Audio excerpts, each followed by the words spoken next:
صحابہ کرام رضوان اللہ تعالی مجمعین کیوں نہیں نکلے؟ نعوذ باللہ کیا وہ یزید کو صحیح سمجھتے تھے؟ یہ بھی بڑا خاص سوال ہے، اور حقائق کچھ اور ہیں جی، لوگوں کا واویلا کچھ اور ہے۔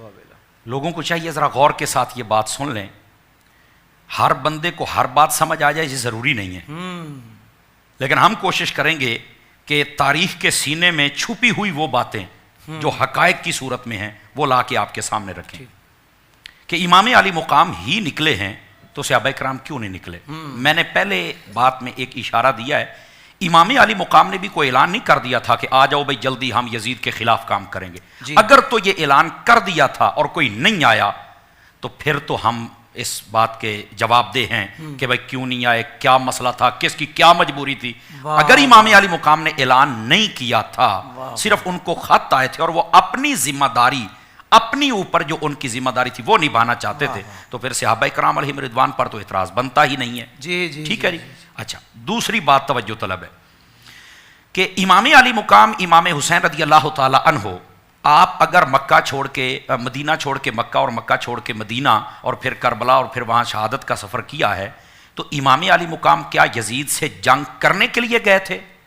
اگر تو کوئی یہ ثابت کر دے کہ جنگ کرنے کے لیے گئے تھے تو پھر تو ہم کہیں گے بھی اگر وہ گئے تو صحابہ کیوں نہیں گئے؟ جی، وہ تو جنگ کرنے کے لیے گئے ہی نہیں تھے بالکل۔ پہلی بات ہے آپ نے کسی کو بلایا نہیں جی، اور دوسری بات کیا ہے کہ آپ جنگ کے لیے گئے نہیں۔ یہ بات جب وہ جنگ کے لیے گئے ہی نہیں تو پھر دوسروں کا جانا ضروری کہاں تھا؟ اللہ، یہ بات بھی سمجھنے والی ہے۔ اچھا، یہاں پر ایک تیسری بات جس کو سمجھنا بڑا ضروری ہے، امام علی مقام امام حسین رضی اللہ تعالی عنہ آپ جب جانے لگے نا، یہ بڑی خاص بات ہے جی، آپ نے اپنے بھائی جو باپ شریک بھائی تھے جن کا نام حضرت محمد بن حنفیہ تھا، یہ مدینہ شریف آپ سے مشورہ کیا تو انہوں نے کہا بھائی آپ کیا کرنا چاہتے ہیں، آپ کے جو ذہن میں ہے مجھے بتائیے۔ امام حسین نے فرمایا بیعت میں نے اس کی کوئی نہیں کرنی، وہ خود سمجھ جائے گا کہ نہیں کرنا چاہتے تو وہ ظاہر سی بات ہے اس کا کوئی راستہ تو نکلے گا۔ جی، تو اس نے کہا محمد بن حنفیہ نے کہ یہاں پر تو اس نے اپنے بندے بھیج دیا، ماحول تو خراب ہو جائے گا۔ جی، امام علی مقام نے فرمایا میں مدینہ چھوڑ کے مکے جا رہا ہوں،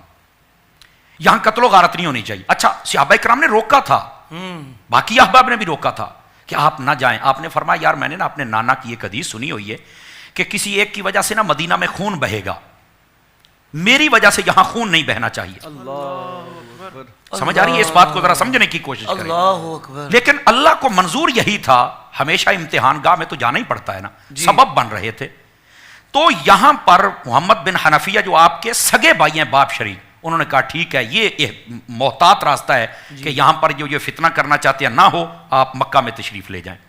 مزے کی بات یہ ہے نہ مکہ نہ کربلا امام حسین اکیلے گئے ہیں، آپ کے بھائی محمد بن حنفیہ نہیں گئے ساتھ۔ جی، تو اگر صحابہ کرام نہیں گئے، اعتراض ہو رہا ہے تو آپ کے بھائی بھی نہیں گئے، پھر ان پر کیا فتویٰ لگاؤ گے؟ ذرا یہ بات بتائیے نہیں کریں۔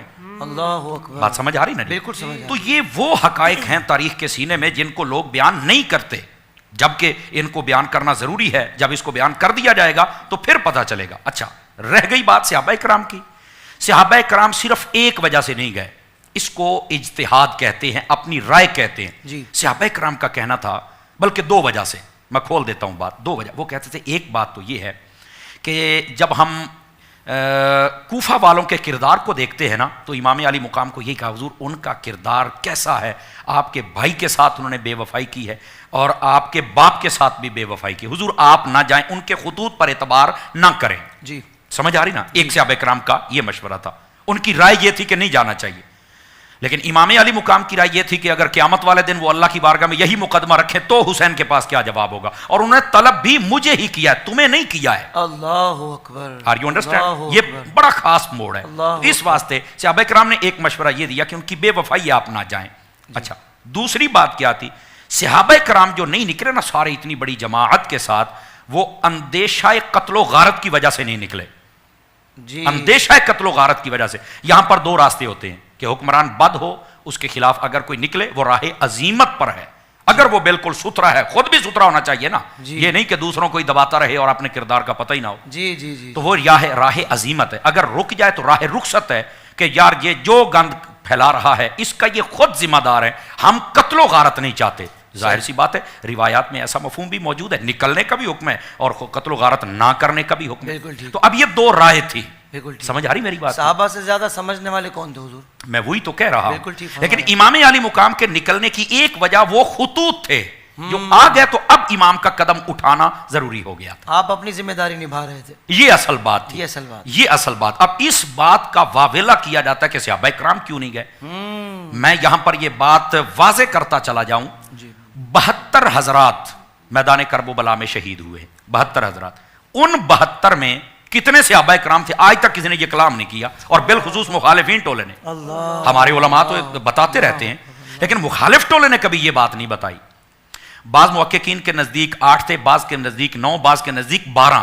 اللہ 8 والے عدد کو بالاتفاق سب نے لکھا ہے کہ 8 صحابہ کرام نبی پاک کے صحابی امام حسین کے ساتھ میدان کربلا میں شہید ہوئے تھے. سبحان اللہ. باقاعدہ ان کے نام, ان کی تشریحات و تفصیلات موجود ہیں. اللہ. تو یہ کہنا کے ساتھ گئے نہیں. اگر جنگ کے لیے جاتے تو میں خدا کی قسم اٹھا کے کہتا ہوں, صحابہ کہتے حضور آپ یہاں بیٹھ جائیں, ہم جانے اور یزید جانے. اللہ. تو کہا ہی نہیں, یہ اس واقعے کو دوسرا رنگ کیوں دیتے ہو ظالموں, صحابہ کرام پر اعتراض کیوں کرتے ہو. یہ اصل اس کے حقائق ہیں جن حقائق کو سمجھنا چاہیے کہ صحابہ کرام کیوں نہیں گئے. اچھا دوسرا ایک نقطہ آپ نے پوچھا بیچ میں کہ کیا وہ یزید کو صحیح سمجھتے تھے. کمال ہے یار, اگر صحیح سمجھتے ہوتے تو حضرت عبداللہ بن زبیر بیعت کر لیتے, عبداللہ بن عباس کر لیتے. حضرت عبداللہ بن زبیر کو اس نے قتل کیوں کروایا؟ سمجھ آ رہی میری بات کی؟ جی. مدینہ پر حملہ کر کے اس نے تقریباً ہزاروں کے حساب سے, ہزاروں محتاط جملہ بول رہا ہوں, اس نے صحابہ کرام اور تابعین اور پتہ نہیں کس کس کو شہید کروایا. اگر وہ صحیح سمجھتے تھے تو یزید کہتا تم تو صحیح سمجھتے رہے, تمہارے لیے تو بڑے انعامات ہیں. اس نے مکے مدینے کو بھی نہیں چھوڑا ہے, تو پھر کہا جائے وہ صحیح سمجھتے تھے, یہ ہو ہی نہیں سکتا.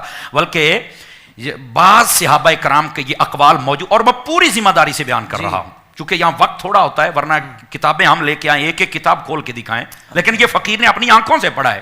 صحابہ کرام کہتے ہیں ہم نے بالکل اسے براعت کا اظہار کر دیا جب ہمیں یقین ہو گیا تھا کہ آسمان سے کہیں پتھر نہ برسنے لگ جائیں. تو وہ کہاں اس کو صحیح سمجھتے تھے یار, بالکل نہیں صحیح سمجھتے تھے.